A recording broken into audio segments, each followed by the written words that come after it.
terang banget nih ya.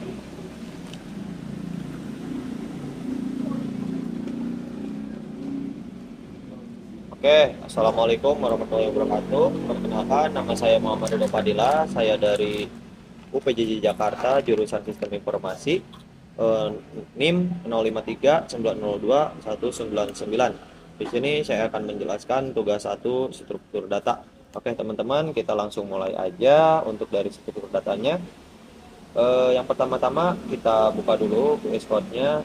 Sebelum buka VS Code kita buka Chrome dulu guys ya. Kita buka Chrome dulu.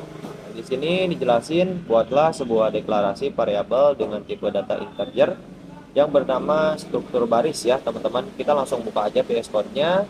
Nah, di sini saya tulis aja semuanya teman-teman biar gampang ya teman-teman ya. Di sini jadi saya tinggal menjelaskan aja baris per barisnya. Ya, di sini saya tulis package tugas karena di sini filenya itu tugas satu. Terus kita impor juga Java util linked list. Ini untuk linked list buat nanti kita di soal nomor 5 ya, teman-teman. Tapi kita bahas dulu soal nomor satu. Di sini aku bikin array dulu atau public class ya disebutnya, apalah itu namanya. Ya, kita bikin public static void main kayak gini pokoknya ya. Jadi ini fungsinya itu biar kalau misalkan kita mau jalanin Java kita wajib pakai public class static void main ini ya teman-teman.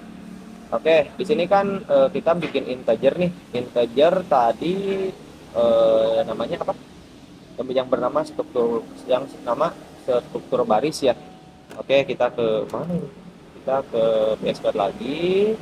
Nah, kita ke VS Code lagi di sini.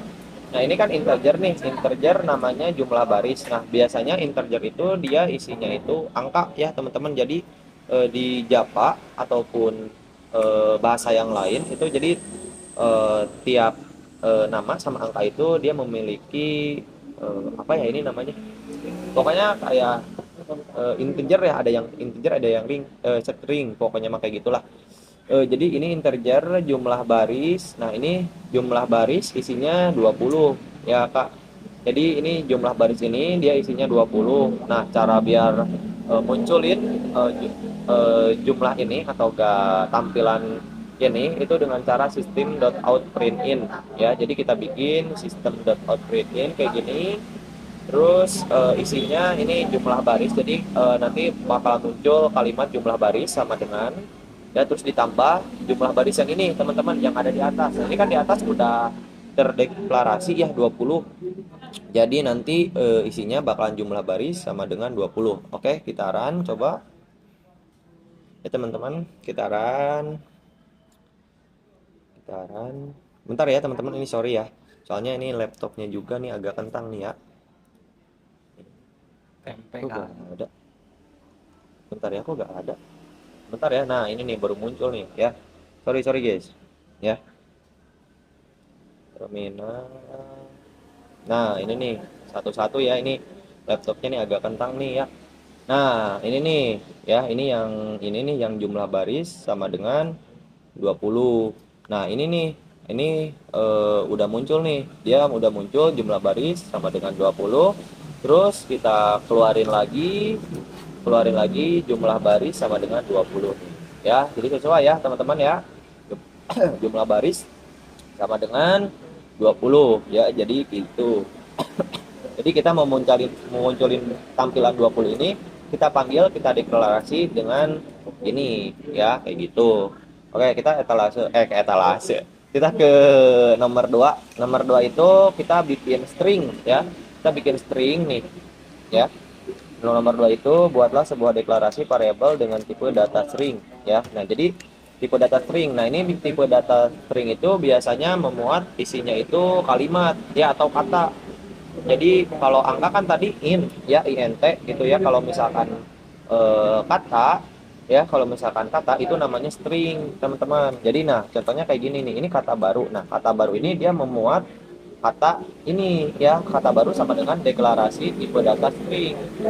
Jadi kata baru ini memuat deklarasi tipe data string kayak gini. Terus kita tampilin lagi ya modelnya kayak yang tadi ya, kayak yang etalase nomor satu. Sistem out print in ini adalah kalimat ditambah kata baru yang ini. Jadi nanti bakal muncul ini adalah kalimat deklarasi tipe data string di sininya. Nah, ini nih kayak gini nih ya. Ini adalah kalimat deklarasi tipe data string. Oke? Ya, kayak gitu. Kita lanjut lagi ya, kita lanjut lagi ke nomor 3. Nomor 3 itu dia buatlah pendeklarasian array satu dimensi dengan nama 4 angka tipe data integer yang berisi angka 7, 10, 20, 23. Pendeklarasian tersebut dengan menggunakan bahasa pemrograman Java ya. Oke, kita lanjut lagi ke Java-nya. Nah, ini kita bikin array satu dimensi. Array satu dimensi itu pokoknya dia kotaknya itu satu nih ya. Ya, jadi fungsinya itu biar bisa banyak kayak gini nih, ada 0, ada 1, 2, 3. Jadi kan kalau misalkan nggak pakai array gini, dia tuh ya cuma satu aja gitu. Kalau misalnya ini kan dia bisa banyak. Nah, terus ya gampang, tinggal di in 4 angka sama dengan newInt. Nah, ini newInt maksudnya tuh integer baru, terus dia tuh isinya ada 4 ya. Jadi ada 4 kan, nih 0, 1, 2, 3. Ini kan cuma 3.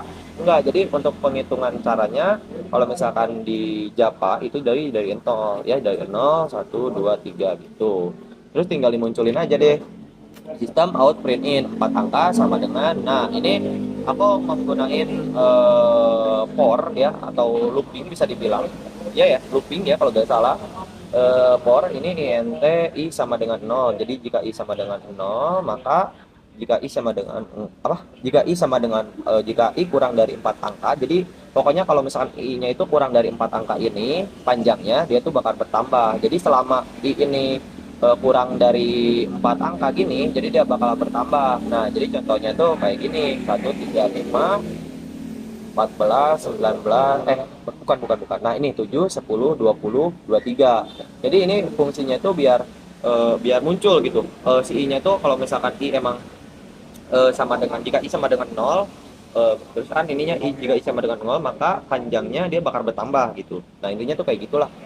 Oke, terus kita munculin sistem out print in. Oke, kita lanjut lagi nomor 4 guys ya. Nomor 4, nah kalau nomor 4 itu dia array 2 dimensi ya. Array 2 dimensi agak lumayan rumit sih cara bikinnya ya. Jadi sebenarnya hampir mirip seperti yang etalase lagi, yang nomor 3, cuman kalau yang nomor 4 itu ya kita bikinnya dua gitu ya, array 2 dimensi.